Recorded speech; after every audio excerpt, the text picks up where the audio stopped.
आज मैं आपको इलेक्ट्रॉनिक मीडिया की एक सच्चाई बताता हूँ, एक असलियत बताता हूँ, या कहें कि एक रहस्य बताता हूँ, अंदर की बात बताता हूँ। क्योंकि मैं बहुत दिन से इलेक्ट्रॉनिक मीडिया पर जा रहा हूँ, टीवी डिबेट्स में हिस्सा लेता हूँ और मुझे उनकी बहुत अंदर तक की बातें पता हैं। कुछ चीज़ें आपको भी पता हैं, लेकिन एक दो चीज़ें ऐसी हैं जिन्हें आप देखते तो होगे और सोचते होगे कि ऐसा कैसे होगा, लेकिन उनकी अंदर की बात पता नहीं है आपको, उनके अंदर की असलियत पता नहीं।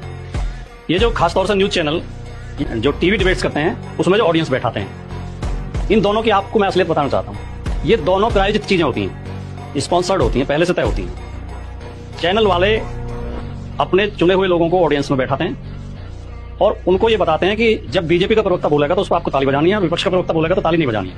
विपक्ष का प्रवक्ता कितनी अच्छी बात कहे, कितनी गंभीर बात कहे, कितने जनहित की बात कहे, राष्ट्रहित की बात कहे, आपके अपने हित की बात कहे, आपको चुप बैठे रहना है। और बीजेपी का प्रवक्ता कितनी बेहूदी बात कहे, बिल्कुल बकवास बेसिर पैर की बात कर रहे हो, आपको ताली बजा देंगे जोर से। और ताली बजाने से पहले उन्हें इशारा भी किया जाता है कि हम इशारा कर देंगे कहाँ ताली बजानी है। तो एक कैमरे के पीछे जब टीवी डिबेट चलती है तो 4 5 6 कैमरे लगे होते हैं अलग अलग एंगल से। तो उनमें से एक कैमरे के पीछे वो डायरेक्टर खड़ा होता है जो ताली का इशारा करता है, यानी खुद ताली बजा देता है और ऑडियंस ताली बजा देती है।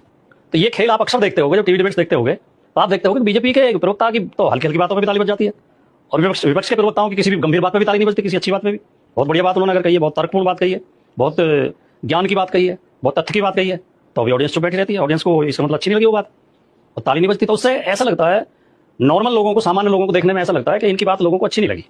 और जो हल्की बात पर भी ताली बजा देते हैं तो लोगों को लगता है कि इसने कुछ अच्छी बात कही है, बड़ी ताली बजाई लोगों ने, बड़ा समर्थन किया। यानी कि जनता इनकी बात का समर्थन कर रही है और इनकी बात का समर्थन नहीं कर रही है, जबकि वो होता है प्रायोजित। तो ये टीवी डिबेट्स में ऑडियंस बैठाई जाती है, चुन चुन के लोग बैठाए जाते हैं। मैंने कई बार फिर ये चुपचाप तरीके से, अपने गोपनीय तरीके से जांच करने की कोशिश की कि वो ग्रुप में लोग आते हैं, हम बैठे होते हैं गेस्ट रूम में, सभी पार्टियों के प्रवक्ता जो पहुंचते हैं टीवी डिबेट्स में हिस्सा लेने के लिए गेस्ट रूम में बैठा दिए जाते हैं। वो चाय पानी होती रहती है, कई बार एंकर भी आके हमारे साथ बैठ जाते हैं। गेस्ट कोऑर्डिनेटर होते हैं जो गेस्ट को बुलाने का काम, जिनकी जिम्मेदारी होती है, वो आके बैठ जाते हैं। तो मैं देखता था कि ग्रुप में 4 5 लोग आ गए, 10 लोग आ गए, फिर 4 5 आए। तो मेरी फिर जिज्ञासा हुई कि ये आ कहाँ से रहे हैं और कैसे आ रहे हैं। तो मैंने धीरे से, मैं उठ कर गया वॉशरूम जाने के बहाने, मैं उनमें मिल गया जो आए। मैंने कहा, और भाई कहाँ से आ रहे हो, किसी पार्टी से जुड़े हुए हो? तो उसने खटाक से बता दिया, हाँ जी मैं बीजेपी में जुड़ा हूँ। तो यहाँ कैसे जी, चैनल वाले गाड़ी भेजते हैं मेरे पास और मैं 4 6 लोगों को लेकर आ जाता हूँ। दूसरा ग्रुप RSS ग्रुप, तीसरा ग्रुप विद्यार्थी परिषद का ग्रुप, किसी कॉलेज में भेज दी जाती है गाड़ी में, विद्यार्थी परिषद का पदाधिकारी होता है, उसकी जिम्मेदारी होती है कि तुम्हें अपने साथ 10 आदमी लेकर आने।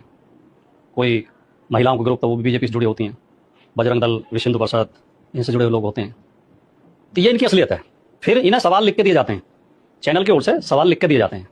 और जब डिबेट कराते हैं तो पहली बात तो चैनल टॉपिक कैसे चुनेंगे,